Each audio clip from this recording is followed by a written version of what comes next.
नमस्कार साथियों, जय हिंद, वंदे मातरम। आप सभी का एक बार फिर से बहुत बहुत स्वागत है आपके अपने YouTube चैनल एग्जाम ट्रिकी में। दोस्तों, आज का जो अपना ये वीडियो है, टॉप 25 MCQs आपको यहाँ पर मिलने वाले हैं। 25 क्वेश्चंस हम यहाँ पर देखने वाले हैं यूनिट 3 से। पेपर का नाम है education in the emerging Indian society and school administration. सबसे पहला क्वेश्चन, बिना समय गवाए हुए हम सभी क्वेश्चंस को करेंगे।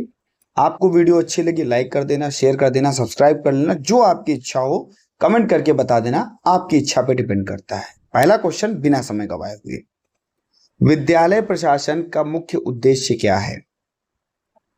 विद्यालय प्रशासन यानी कि स्कूल एडमिनिस्ट्रेशन का मुख्य उद्देश्य क्या है? केवल विद्यालय का वित्तीय रिकॉर्ड नहीं भैया, ऐसा नहीं होता है।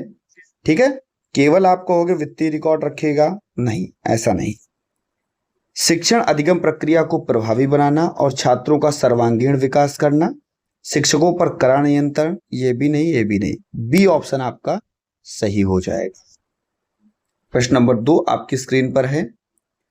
प्रशासन का अर्थ है कार्यों को व्यवस्थित करना और उन्हें दूसरों से पूरा करवाना। यह अवधारणा विद्यालय प्रशासन में किस सिद्धांत को दर्शाती है? निरंकुशता का सिद्धांत, कार्य विभाजन और समन्वय का सिद्धांत। बिल्कुल भाई, सभी से काम करवाओ, सभी से व्यवस्थित रूप से काम करवाओ। ठीक है, व्यवस्थित करो और सभी से पूरा करवाओ, तो ये आपका कार्य विभाजन और समन्वय का सिद्धांत कहलाता है। क्वेश्चन नंबर 3, विद्यालय संगठन के संदर्भ में निम्नलिखित में से कौन सा कथन सही है? या केवल, देखो केवल वाले तो ऐसे काट दिया करो, ऐसे केवल की बात करता है तो गलत है, निगेटिव है। या शैक्षिक उद्देश्यों को प्राप्त करने के लिए मानवीय और भौतिक दोनों संसाधनों को व्यवस्थित संयोजन है। सी ऑप्शन आपका सही हो जाएगा। विद्यालय प्रशासन का कौन सा सिद्धांत यह सुनिश्चित करता है कि विद्यालय की नीतियां और नियम छात्रों की आवश्यकताओं और समाज की बदलती परिस्थितियों के अनुकूल हो? जल्दी से बताइए, क्या ये कठोरता का सिद्धांत? नहीं भैया, ये आपका केंद्रीकरण का या व्यक्तिवाद नहीं भैया, आपका लचीलेपन का सिद्धांत कहता है। या लचीलेपन का सिद्धांत कहता है कि भैया जो है कोई इतना कठोर नहीं होना चाहिए, परिस्थितियां बदलते रहो और भैया सही नियमों का पालन करते रहो। ठीक है, नेक्स्ट भैया क्वेश्चन नंबर 5 आपकी स्क्रीन पर। एक समावेशी विद्यालय का प्राथमिक संगठनात्मक ढांचा कैसा होना चाहिए? ये कैसा होना चाहिए? केवल सामान्य बच्चों के लिए अनुकूलित या बाधा मुक्त? जब भी समावेशी बात करता है समावेशी विद्यालय की, तो हम जानते हैं कि बैरियर फ्री इन्वायरमेंट की बात होती है, बाधा मुक्त वातावरण की बात होती है, जहां पर भैया सभी की विविधता को स्वीकारा जाए और सभी की आवश्यकता के अनुसार, जो भी उनको आवश्यकता हो उसके अनुसार चीजें प्रोवाइड की जाए, बाधा मुक्त वातावरण बनाया जाए। ठीक है, बी ऑप्शन आपका सही हो जाएगा। नेक्स्ट है, विशेष विद्यालय और समावेशी विद्यालय में मुख्य संगठनात्मक अंतर क्या है? भाई, विशेष विद्यालय क्या है? जहां पर सभी बच्चे पढ़ने जाएंगे। कौन वाले? विशेष वाले, दिव्यांग बच्चे।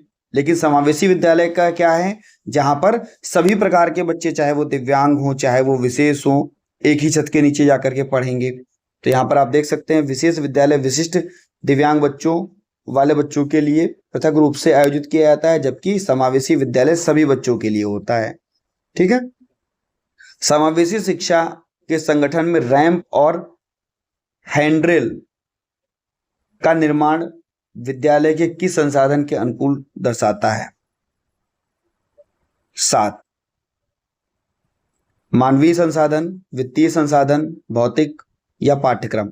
जब भी रैंप की बात करता है या हैंड्रेल की बात करता है या कहता है भैया विशेष प्रकार का शौचालय बनवाया जाए, लिफ्ट बनवाई जाए, कोई भी चीज ऐसी बनवाई जाती है, तो वो फिजिकल इंफ्रास्ट्रक्चर होता है, यानी कि भौतिक अवसंसाधन होता है। ठीक है, ये आपका सी ऑप्शन सही हो जाएगा, जो बच्चों की, दिव्यांग बच्चों की गतिशीलता को आसान करता है। ठीक है, गतिशील जो बच्चे होते हैं, जो चल नहीं पाते, उनके लिए समस्या होती है, उनको सही करता है। ठीक है, कम कर देता है उनकी, उसके लिए हम कह सकते हैं कि अनुकूलन कर दिया गया बच्चे के लिए, एडेप्टेशन। विशेष आवश्यकता वाले बच्चों के सफल समावेशन के लिए विद्यालय संगठन निम्नलिखित में से किसकी भूमिका सबसे महत्वपूर्ण है? भाई अगर विशेष आवश्यकता वाले बच्चे हैं तो उनको रिसोर्स रूम में ले जाओ, सामान्य शिक्षक का सहयोग करो, ठीक है, ये आपका बी ऑप्शन सही हो जाएगा। यहां पर आप क्या करोगे, सामान्य शिक्षक और विशेष शिक्षक मिलकर के बच्चे को रिसोर्स रूम में ले जाएं, जहां पर उसके लिए रणनीति बनाएं और भैया क्या करें, उसका सहयोग करें। क्वेश्चन नंबर 9 और 10 आपकी स्क्रीन पर। 9 नंबर क्या है, शिक्षकों की आचार संहिता का मुख्य उद्देश्य क्या है? शिक्षकों की आचार संहिता का मुख्य उद्देश्य क्या है? देखो भैया, इसका उद्देश्य होता है नैतिक दायित्व, समाज, छात्र और सहकर्मियों के प्रति व्यवहार को बढ़िया करना, व्यवहार की सीमाओं को तय करना, गरिमा को तय करना, ठीक है। 9 ऑप्शन आपका बी सही हो जाएगा। क्वेश्चन नंबर 10 आपकी स्क्रीन पर, विद्यालय के प्रधानाचार्य की प्रशासनिक भूमिका के अंतर्गत कौन सा कार्य आता है? प्रशासनिक भूमिका के अंतर्गत भाई प्रशासन में वित्तीय भी आएगा, प्रशासनिक भी आएगा, ठीक है, शैक्षणिक भी आएगा, ये तीनों कार्य आएंगे। तो आप कह सकते हो कि भाई बजट तैयार करना, रिकॉर्ड बनाना, विद्यालय की नीतियों का क्रियान्वयन करना, भाई सरकारी नियमों का आप बजट भी तैयार करोगे, प्रशासनिक काम भी करोगे, आप पैसे वाला लेन देन भी करोगे, जो विद्यार्थी होंगे उनके आप जो है कह सकते हो कि शैक्षिक नीतियां भी आप उनके लिए अपनाओगे, ठीक है। नेक्स्ट है भैया, आचार संहिता के अनुसार एक शिक्षक को छात्रों के साथ कैसा व्यवहार करना चाहिए? शिक्षक को छात्रों के साथ कैसा, बिना भेदभाव का व्यवहार करो। भाई हर बच्चे को समान दृष्टि से देखो, चाहे वो किसी धर्म का हो, जाति का हो, लिंग का हो, किसी का भी हो, ठीक, बी ऑप्शन। नेक्स्ट है भैया, प्रधानाचार्य को विद्यालय का नेता माना जाता है, उसका कौन सा नेतृत्व गुण विद्यालय के वातावरण को लोकतांत्रिक बनाता है? क्या प्रधानाचार्य को तानाशाह होना चाहिए? बताओ, क्या प्रधानाचार्य को सभी कर्मियों का सहयोग और सहभागिता का निर्माण करना चाहिए? बिल्कुल भैया, यही करना चाहिए। वार्षिक विद्यालय योजना तैयार करने का सबसे बड़ा लाभ क्या है? भाई आप अगर वार्षिक विद्यालय योजना तैयार करते हो तो पूरे सत्र में आपने क्या किया, एनुअल प्लान किया कि आप क्या करोगे, बच्चे को क्या सिखाओगे, बच्चे के लिए परीक्षाएं कब करोगे, उत्सव कब करवाओगे, खेलकूद कब करवाओगे, कब क्या हो जाना चाहिए। तो ये सब आपका जो है पूरे शैक्षिक वर्ष के लिए गतिविधियां, बजट और लक्ष्यों को पूर्व नियोजित और सुव्यवस्थित करना, ठीक। विद्यालय की समय सारणी को विद्यालय का आईना और दूसरा क्लॉक वर्क क्यों कहा जाता है? जल्दी से बताइए भाई। टाइम टेबल की बात हो रही है, टाइम टेबल को दर्पण कहा जाता है, क्योंकि देखा गया है कि कौन सा विषय कब पढ़ाया जाना है, कौन सा शिक्षक कहाँ जाएगा, कौन सी जो है को करिकुलर एक्टिविटीज कब करवाई जानी है, ये सब वहां पर पता हो जाता है टाइम टेबल में, ठीक है। बी ऑप्शन आपका सही हो जाएगा। 15 नंबर, समय सारणी बनाते समय थकावट के सिद्धांत के अनुसार कठिन विषयों को कहां पर स्थान दिया जाता है? जब भाई कोई कठिन विषय होता है तो कहां पर स्थान दिया जाता है? वहां पर स्थान दिया जाएगा जब बच्चे का मस्तिष्क बिल्कुल अच्छा होगा, ठीक है। जैसे जैसे दिन ढलता जाता है बच्चे में थकान आती जाती है, तो ऐसी जगह यानी कि सुबह के समय बच्चे का मस्तिष्क कैसा होता है, ऊर्जावान होता है, सबसे उच्चतम स्तर वहीं पर होता है, ठीक है। नेक्स्ट भैया 17, सतत और व्यापक मूल्यांकन में व्यापक शब्द का अर्थ होता है कि भैया जहां पर किसी भी चीज की कोई सीमितता ना हो, केवल आप शैक्षणिक कार्य तक सीमित ना हो, आप बच्चे को जीवन कौशल, दृष्टिकोण, खेलकूद, कला, व्यवहार, इनमें सब में जो है शैक्षिक गतिविधियों को शामिल करें, ठीक। तो आपका सही हो जाएगा। छात्र के संज्ञानात्मक और सह संज्ञानात्मक या शैक्षणिक कौशल को करिकुलर दोनों का मूल्यांकन करना, दोनों पक्षों का मूल्यांकन करना। सीसीई के अंतर्गत रचनात्मक मूल्यांकन, जिसको हम लोग फॉर्मेटिव असेसमेंट कहते हैं, यहां पर आकलन होगा, ठीक है। रचनात्मक आकलन का मुख्य उद्देश्य क्या है? रचनात्मक आकलन का उद्देश्य जो होता है पढ़ाई के दौरान बच्चे को फेल करना नहीं होता है, बल्कि जो दिक्कत आ रही है उसको सुधार करना होता है। ठीक है, जो कमियां आ रही हैं उनको पहचानना और उनके लिए उपचार करना होता है। यहां पर आपका अधिगम प्रक्रिया के दौरान छात्रों की कमियों को पहचानना और उपचारात्मक शिक्षण प्रदान करना। आपका 18 नंबर क्वेश्चन कह रहा है संचयी अभिलेख कम्युनिटी रिकॉर्ड में छात्र से संबंधित कौन सी जानकारी दर्ज की जाती है।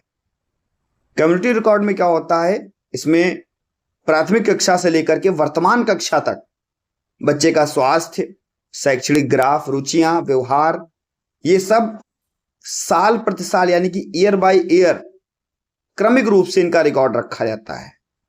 तो आप कह सकते हो बच्चे का शैक्षणिक, सामाजिक, मानसिक इतिहास निरंतर जब से बच्चे ने जन्म लिया तब से लेकर के, जब से विद्यालय आया बच्चा तब से लेकर के वर्तमान स्तर तक, यानी कि जब तक विद्यालय में है तब तक सारी रिकॉर्ड, स्वास्थ्य से संबंधित, शैक्षणिक ग्राफ, रुचियां, व्यवहारिक परिवर्तन, ऐसी चीजों को रखा जाता है।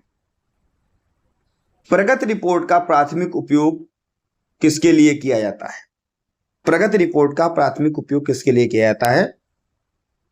क्या केवल विद्यालय नहीं भैया, माता पिता के लिए किया जाता है। जब आप रिपोर्ट राइटिंग देते हो तो माता पिता ये देखते हैं कि बच्चे ने कितना सीखा, परीक्षाओं में बच्चे ने कैसा प्रदर्शन किया। ठीक है, माता पिता को बच्चे के शैक्षणिक प्रदर्शन और व्यवहार से अवगत कराना। केस हिस्ट्री विधि का उपयोग विद्यालय प्रशासन और शिक्षकों द्वारा मुख्य रूप से कब किया जाता है। केस हिस्ट्री एक नैदानिक उपकरण के रूप में, जहां पर बच्चा कोई असामान्य व्यवहार करता है, चोरी करना, आक्रामक व्यवहार करना, टेंशन में होना, तो उसके लिए पारिवारिक, सामाजिक और व्यक्तिगत जांच बच्चे की जाती है। उसी को हम लोग केस हिस्ट्री बोलते हैं। तो बच्चे की समस्याग्रस्त और असाधारण या गंभीर व्यवहार वाले बच्चे की कठिनाइयों को गहराई से अध्ययन करना, यह आपका केस हिस्ट्री कहलाता है। यही कहलाएगा, बिल्कुल सही। इसके बाद में स्कूल रिकॉर्ड के उचित रखरखाव का प्रशासनिक महत्व क्या है। भाई आप स्कूल में रिकॉर्ड रख रहे हो, चाहे स्टॉक रजिस्टर हो, कैश बुक हो, छात्र का रजिस्टर हो, ये सभी क्या होते हैं, कानूनी और प्रशासनिक दस्तावेज होते हैं। अगर कोई बाहर से आ रहा है ऑडिट करने के लिए तो आपको इसको बना करके रखना होता है, भविष्य के लिए इसको तैयार करके रखना होता है साक्ष्य के रूप में। ठीक, यहाँ पर यह विद्यालय की ऐतिहासिक, सांख्यिकी और कानूनी निरंतरता सुनिश्चित करता है, जो भविष्य के नियोजन में मदद करता है। 22 नंबर आपकी स्क्रीन पर विद्यालय संगठन के प्रजातांत्रिक सिद्धांत के तहत क्या आता है। 22 नंबर शिक्षकों, छात्रों और अभिभावकों के विचारों को सम्मान देना और सामूहिक सहभागिता को बढ़ावा देना, बी ऑप्शन। ठीक है, नेक्स्ट क्वेश्चन है, क्वेश्चन नंबर 23 है, एक समावेशी विद्यालय में समय सारणी का निर्माण करते समय किस बात का विशेष ध्यान रखना चाहिए।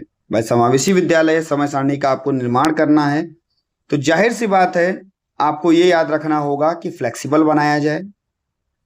वहां पर दिव्यांग बच्चे होंगे तो उनके फिजियोथेरेपी और स्पीच थेरेपी की भी व्यवस्था की जाए, या उनके लिए रिसोर्स रूम के लिए भी अतिरिक्त समय की व्यवस्था की जाए, और ऐसी व्यवस्था की जाए कि उनका भैया शैक्षिक नुकसान भी ना हो।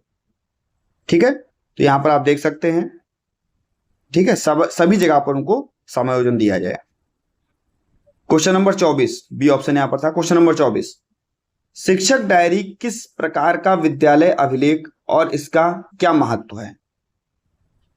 यह एक वित्तीय अभिलेख जो वेतन की जानकारी देता है, यह एक व्यवसायिक अभिलेख जिसमें शिक्षक अपनी दैनिक शिक्षण योजना, प्रगति और आत्म मूल्यांकन दर्ज करता है। तो बिल्कुल भैया ठीक है, जहां पर शिक्षक अपनी व्यक्तिगत व्यवहारिक रिकॉर्ड रखता है, पहले से लिखते हैं कल क्या पढ़ाना है, उसका शाम को मूल्यांकन करते हैं कि हमने आज क्या पढ़ाया, कितना सफल रहा आज का हमारा पाठ।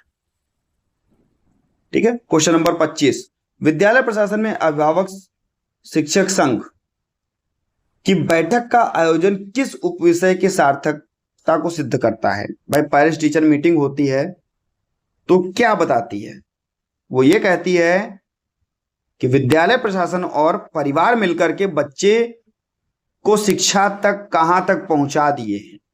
इसका जवाबदेही वहां पर की जाती है। ठीक है, जिसमें विद्यालय, समाज और परिवार के बीच समन्वय, समान जवाबदेही स्थापित करने के लिए महत्वपूर्ण प्रशासनिक माध्यम है।